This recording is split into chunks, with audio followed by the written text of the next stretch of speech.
Ladies and gentlemen, welcome back to the Castlevania Legacy of Darkness commentary. The gang's all here for the first time in forever.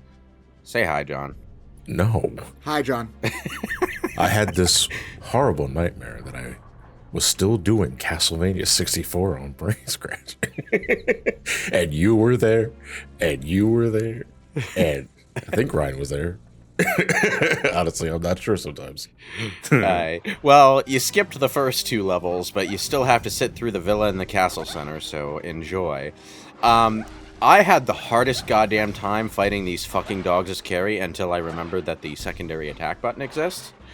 The thing about the secondary attack button is that at first glance, it seems pretty pitiful. The range is shit, but it is so fast to fire off that most of the time, I stress most of the time, you will hit the enemy before they hit you. So it's the happy slap approach to combat, where you go and then hit stun them to death. I should mention that Reinhardt is the one with the absolute best secondary attack, at least in Legacy of Darkness. In the original Castlevania 64, he attacked at about the same rate as Carrie with his secondary attack, but his sword is so fast in Legacy of Darkness. His DPS is kind of crazy, if you can get in close enough to take advantage of it. I didn't realize that until I was well and truly done with his playthrough, so I didn't get a chance to show it off. Oh, oops. So, okay, I realize what this reminds me of. You being Carrie and then just walking up to the dogs and waving your arms around. It took me a while to realize what I'm thinking of. It's Luigi in Super Smash Brothers where he goes for his dash attack. I was going to say, like, because I missed the first part of her introduction. I thought you were trying to teabag the ground there for a second.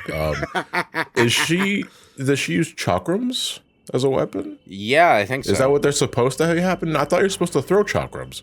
I don't know. I have no idea what's going on with the ring blades.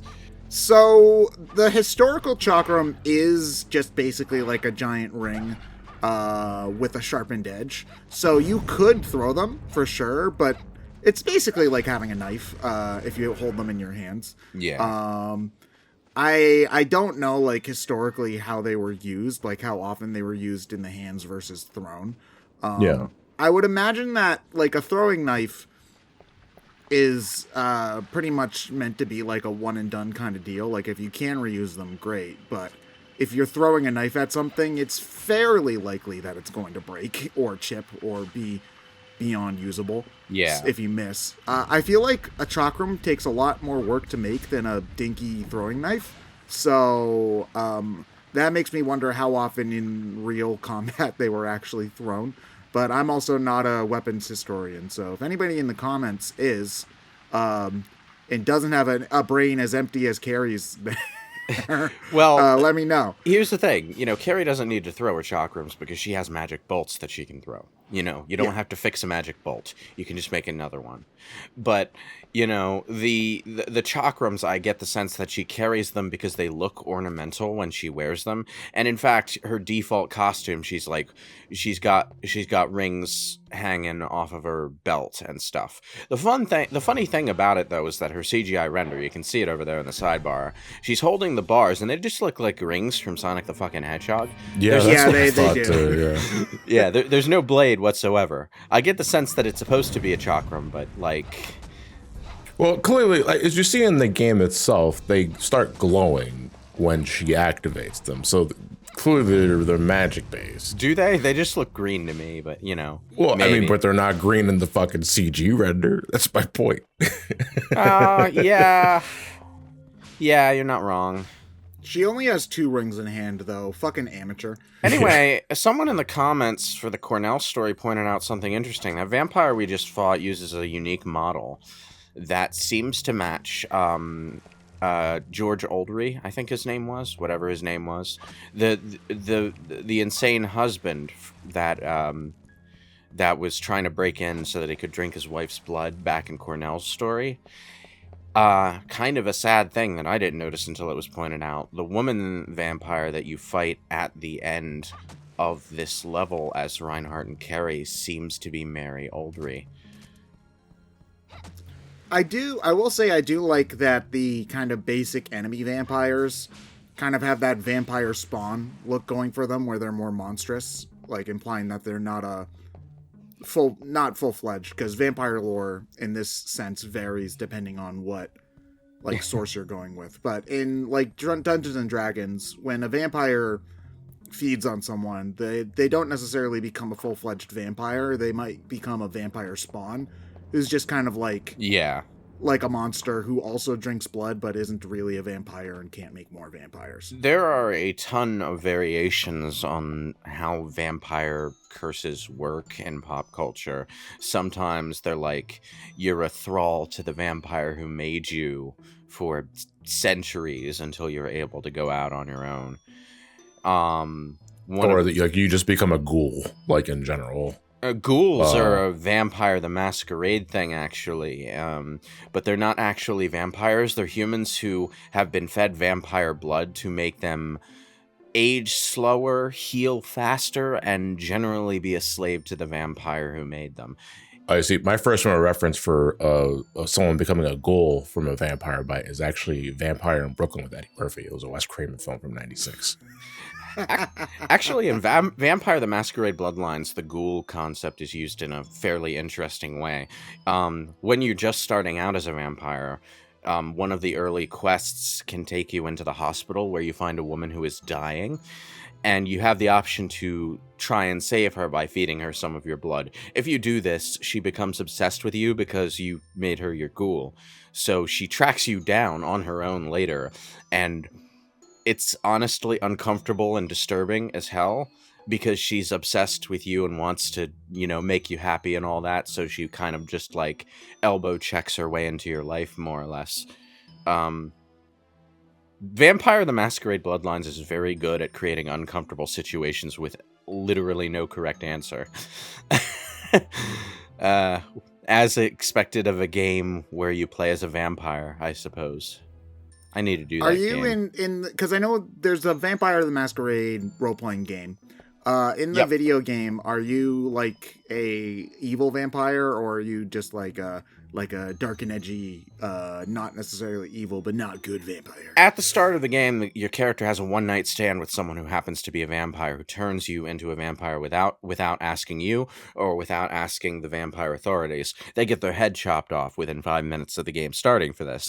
Okay. But you're stuck as a vampire, and you just you're suddenly thrust into the whole vampire situation, and you have to deal with it. So whether you're evil or not is entirely up to you. It's a role-playing game in the Western RPG tradition, so moral choices are the thing, but it's I don't know the Vampire the Masquerade rules that much, like, because in some continuities, like, becoming a vampire takes away your moral compass completely, and you just do whatever the fuck you want. And in some, you're just like a vampire, but you keep the same personality and code you had as a mortal, The main thing about Vampire the Masquerade... Grandpa's going to MagFest again.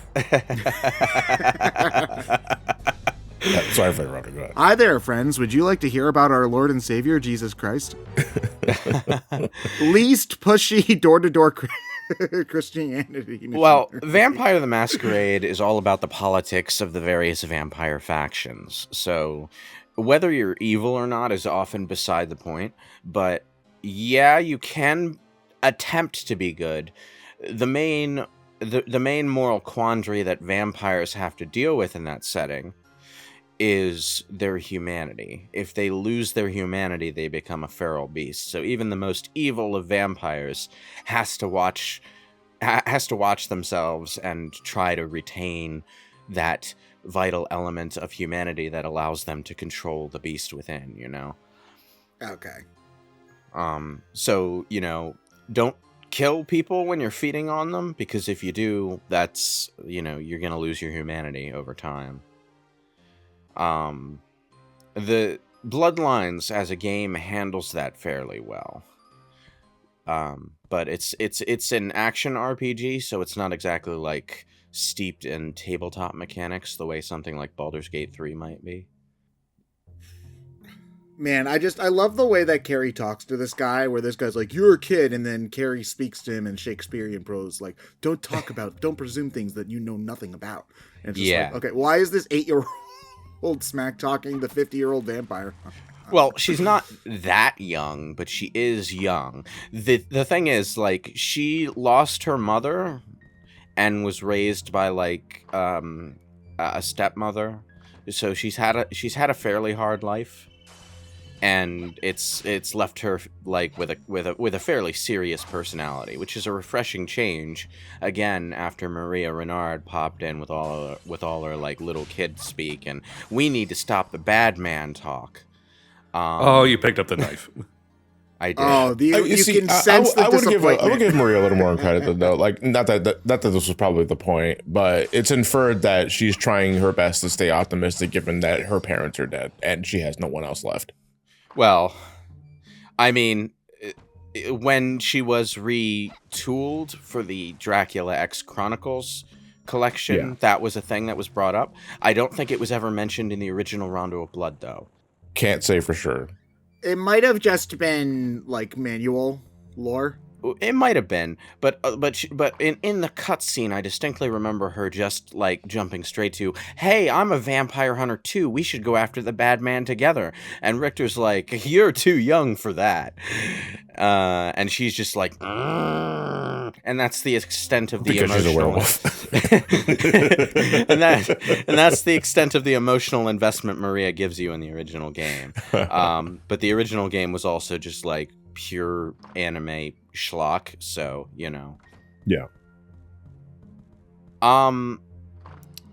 But Maria Renard is like very specifically trying to be played straight as a protagonist in a Castlevania game. So everything from her personality to her design is more like specifically tailored toward that. She's not prancing around summoning birds. She's got the whole mystic dress and shawl combination going, and her main mode of attack is just pure magic bolts. You also called her Maria Renard. Right, I did, didn't I? Yes, you did. Well, her can't even remember her name.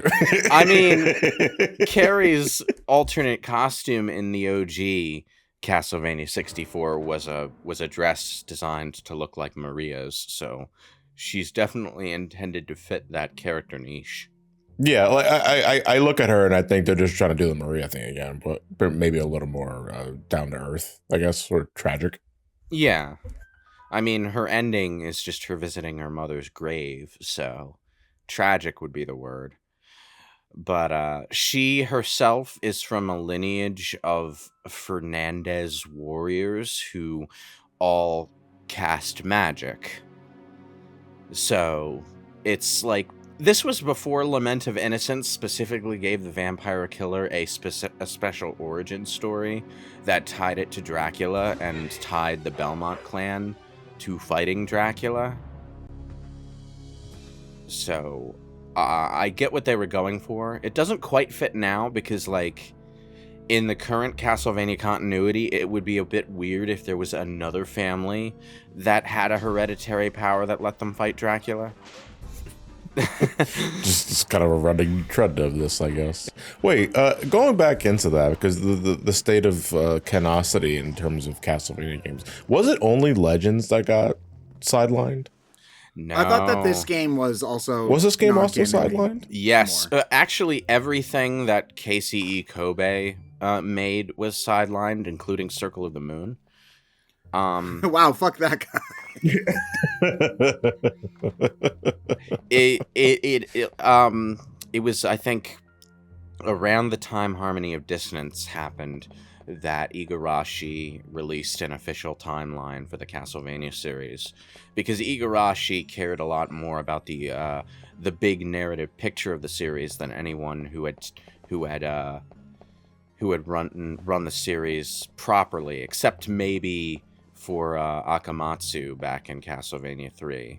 He seemed to be going places with it, but he didn't get to stick around long enough for us to really know if he would have agreed with Igarashi's philosophy or not. Okay, so I'm looking up the Castlevania wiki. The games that are considered non-canonical is Legend of the Satanic Castle the Vampire Hunters, which I've never heard of, Castlevania Adventure Rebirth, Castlevania Belmont Legacy, Haunted Castle and Super Castlevania 4, mostly probably just because they're Castlevania 1 again, Castlevania Order of Shadows, which is That's a mobile game. a mobile game. Okay. Yeah. Dracula X, Circle of the Moon, Legacy of Darkness 64, Devil Castle Dracula, Battle of the Old Castle. The hell is that? Oh, it's a book. Okay. That explains it. And then Castlevania the Arcade. Those are all considered the non-canon Castlevania games. I couldn't help but notice you didn't mention erotic violence in that list, which means erotic violence is canon. Is erotic violence is the pachinko? That's the pachinko Yeah. machine. Oh God. I get the feeling man. that it's not mentioned because the wiki is not up to date. A lot of fan wikis tend to be behind the times by a game or two. But erotic violence also came out like 8 or 9 years ago, if I remember correctly. Yeah, and there hasn't been a Castlevania game since Order of Ecclesia. You're not wrong. 8 or 9 years, in my experience, is well within the range of wikis being out of date with their franchises. You know, fan wikis don't get as much active support from their fan bases as generalized wikis do. Generalized It wikis depends is on the always fan somewhat. wiki. Yeah, it does depend. Like the really big active fan bases will probably keep their wikis active, but older ones, especially for franchises that have been dormant, not so much. Yeah, because I remember I was looking up Terraria stuff a little bit ago, because I haven't played that game in forever, even though I love it. And then whenever you see somebody posting on Reddit asking, hey, where's this? Everybody would be like, lol, just check the wiki. Which I get, don't get me wrong, I do get. But at the same time, when you look up the wiki, you're running into the potential of just seeing spoilers for shit that you don't necessarily want to see. So, Yep. you know, it's kind of like a give and take there. I've just tried my hardest to not look up anything if I can involving any game I play. If I know somebody who's also played the game and is ahead of me, I'll usually ask them for advice first before doing anything. If it's like, hey, is there a point of no return in this game? Is this missable? What? Stop asking me questions. I'm trying to play the fucking game. No. Dude, I'm like one room in front of you. Man, it is so liberating to just be able to run straight through the villa without running back and forth across the place collecting key items. I'm sorry. Is that what you had to do in Cornell's story? Yeah. It was a pain in the ass. Even when I was recording a run that I knew what I was doing, it was a pain in the ass. Ugh. But anyway, the thing about I mentioned this last part actually, but now that I think about it, John wasn't here. We're about to meet Malice, and in Carrie's bad ending, Malice, aka reincarnated Dracula, tricks Carrie into agreeing to marry him, which is Creepy. certainly a thing that makes me not want to imagine what happens after the bad ending. But like, one of the cool things about Carrie's story is that she actually ends up fighting a vampire who used to be a Fernandez warrior. And it's just like, why does she have the best bad ending? Because it's like, it ties together with the stuff that happens in her campaign in a way that's interesting. You get a preview of what can happen in her bad ending in the form of a boss fight. Sorry, off-topic question. Is Reinhardt a Belmont in this? Yes, this game? Okay. he's descended from the Belmonts. It's explicitly stated in his opening, and he talks about it in his dialogue. Okay. Another reason the story doesn't quite fit, since, you know, the Belmonts sort of fell off the face of the earth in Igarashi's continuity, and because of a fucking Nostradamus prediction. Are you familiar with the prediction from Nostradamus about the Dracula? Why, yes, I am. Of course, everybody's familiar with that prophecy. Oh man. No, but I always found it. I always found it funny that in the realm of Castlevania, Nostradamus was just not only apparently the world's most accurate and powerful seer, but like, oh, we have to do what he says now because he predicts that in 1999, Belmonts will be there for Dracula's final battle. It's going to be a solar eclipse and shit. It's going to be sick.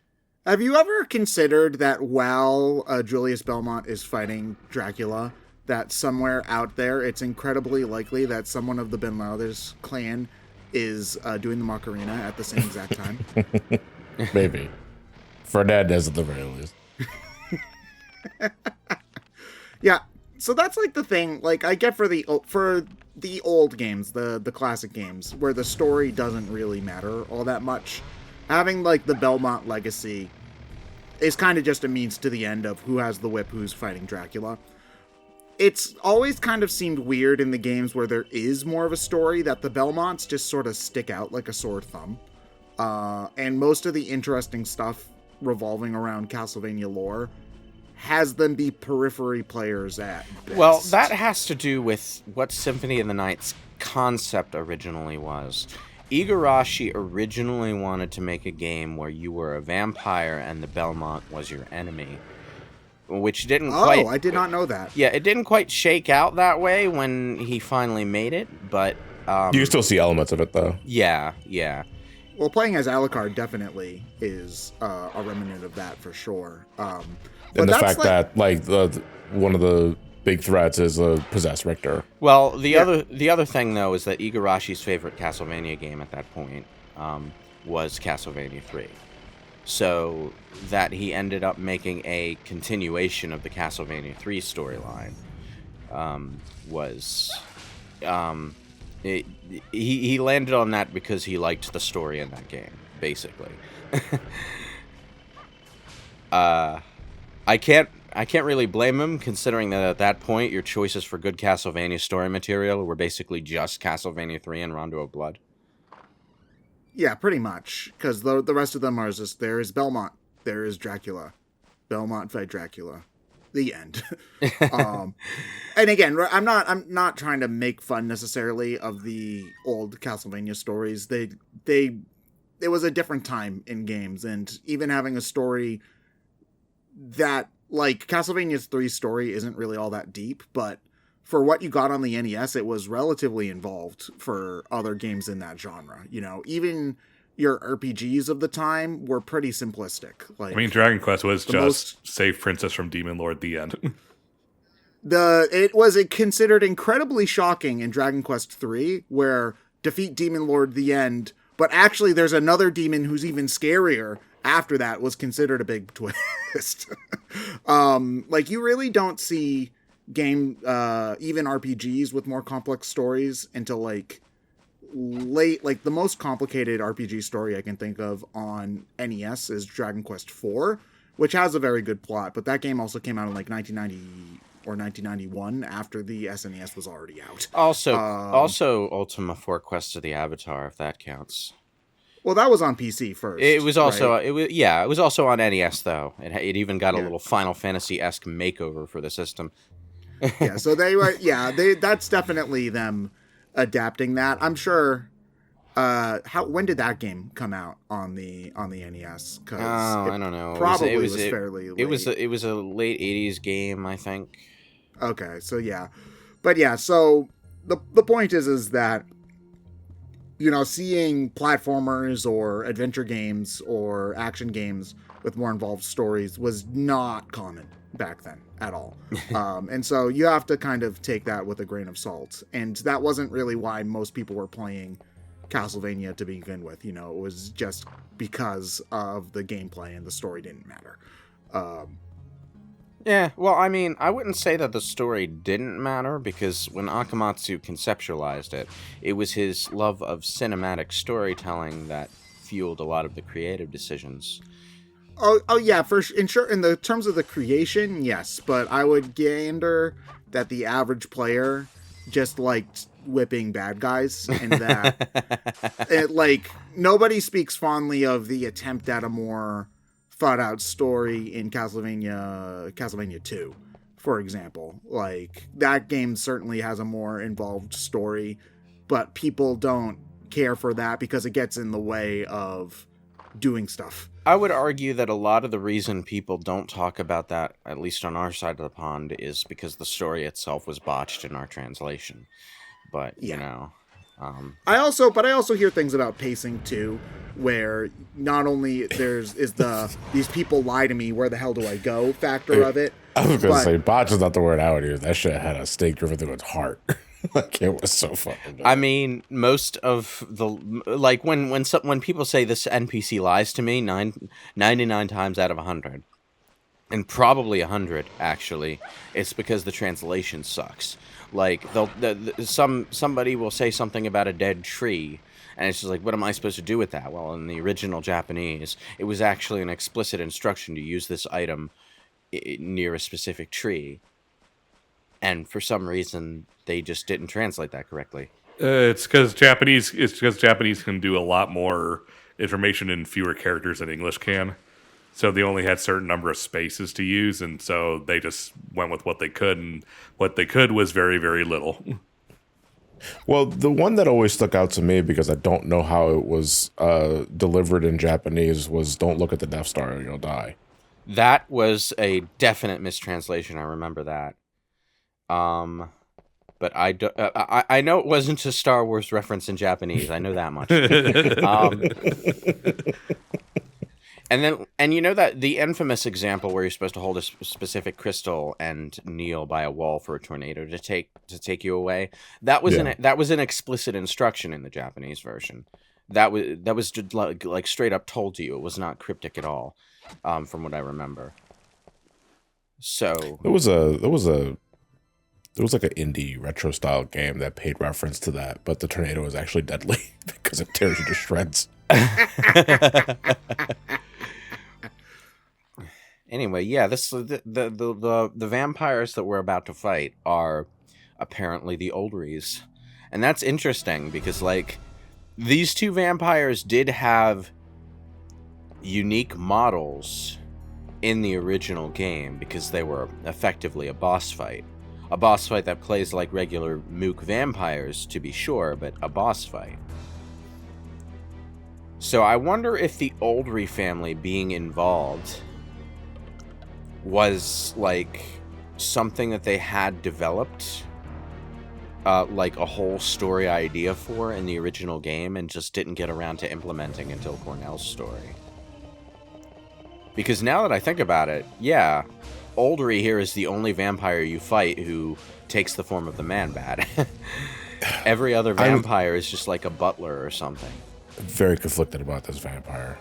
Because on one hand, I'm sure that's terrifying in real life, but on the other hand, he runs around with Naruto arms. So. He runs around in slacks, Ted. Like, that's what's taking me out of it. Listen, like, I understand they're transformed, but at the same time, I would have appreciated a bare-ass demon than dude that's still running around in khakis.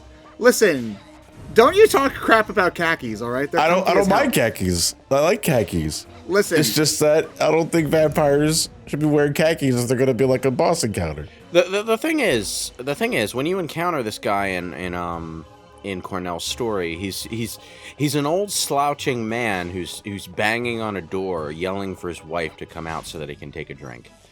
He's like a drunk, abusive husband is what he's portrayed as.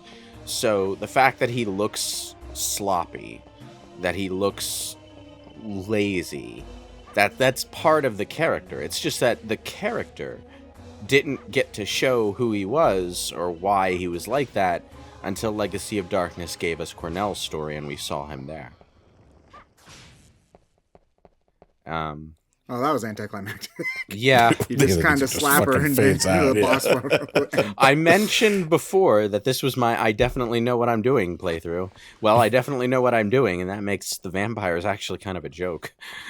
Yeah, well, it's not that. It's more the fact that they die, and then there's no music sting, there's no cutscene, the level doesn't end. Yeah. It's just like, okay, well, that happened. Organ player went on a quick 5-minute smoke break. Well. Okay, now hear me out. Am I the only one who's ever thought that it would be rad as hell to sleep in a vampire coffin? Like, it'd that be depends really on how, cozy like, in there. if it's large enough, sure. Yeah, well, a vampire, it has to be big enough for you to sleep in, you know, so like... I mean, technically, you can sleep in a regular ass coffin. I mean, you can, but like, so like if you like a real coffin is pretty much only big enough to hold the body inside, but like in vampire coffins in media are usually big enough that, you know, they've got some like wiggle room and they're nice and velvety with nice pillows in there. There's probably enough room for you to like set up your tablet and watch some YouTube while you do it. Like it sounds great. I'd love to have one of those. Nah, I'm all right.